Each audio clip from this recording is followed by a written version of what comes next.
Airplanes are essentially pressurized cylinders zooming through the air 10 kilometers above the ground. They take us to work and on vacation, bring us to family, and in general move us from point A to point B faster than any other publicly available transport on Earth. Here's how a modern commercial jet aircraft is made.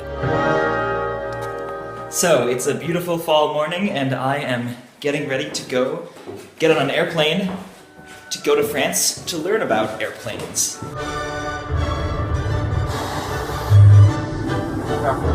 I flew to Europe to visit the factories, research, and design facilities of Airbus because they wanted to give me, and you, a behind-the-scenes look at their newest airplane, the A350. Here it is.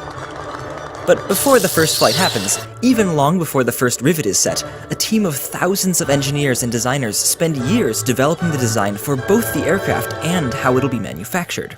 They have to take into account the desired passenger capacity, the range and speed of the plane, passenger comfort, requirements for landing and navigating airports, flight controls, fuel efficiency, how and where materials and parts will be sourced and produced, and a million and sundry other details. Over the course of the design, engineers use computer simulations and wind tunnel models to test the aerodynamics of the aircraft in its takeoff, cruising, and landing configurations, and even use scale model engines powered by compressed air to understand the wing-engine interaction.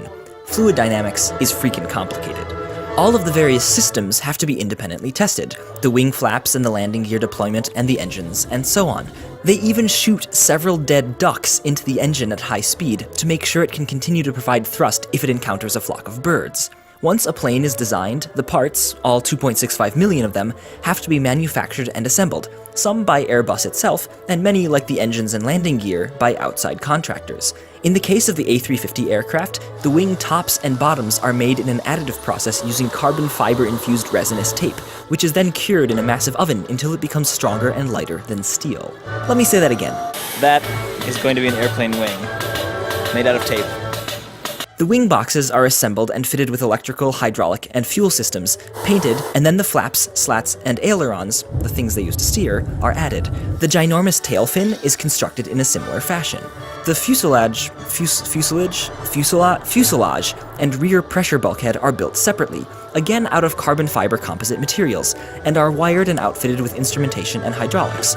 The nose of the aircraft is added, and then all the parts built off-site are flown by a special and hilarious-looking airplane part carrying airplane to the final assembly line, where in a single stupendously massive hangar, the fuselage pieces are fastened together, the wings are connected, landing gear installed, auxiliary power unit put in place, vertical stabilizer and horizontal tailplane are attached, seats and ventilation and cabin and cockpit interiors are installed, etc.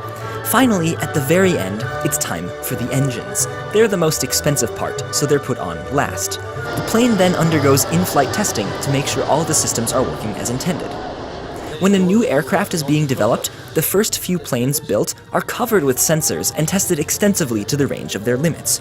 Cold weather, hot weather, high altitude, water on the runway, tail scraping on low-speed takeoff, wing bending strength, etc.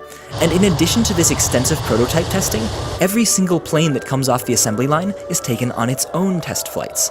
Once the test pilots and test flight engineers are happy, we're done. The plane heads out onto the runway for delivery to an airline somewhere around the world. When it's running at full speed, Airbus's facilities will build 10 A350 aircraft every month. That's one plane completed every 2 working days. It's a pretty amazing feat of engineering, manufacturing, infrastructure, and technology. And if there's one thing that I learned about airplane manufacture while visiting Airbus, it's that every single part of the process has its own expert.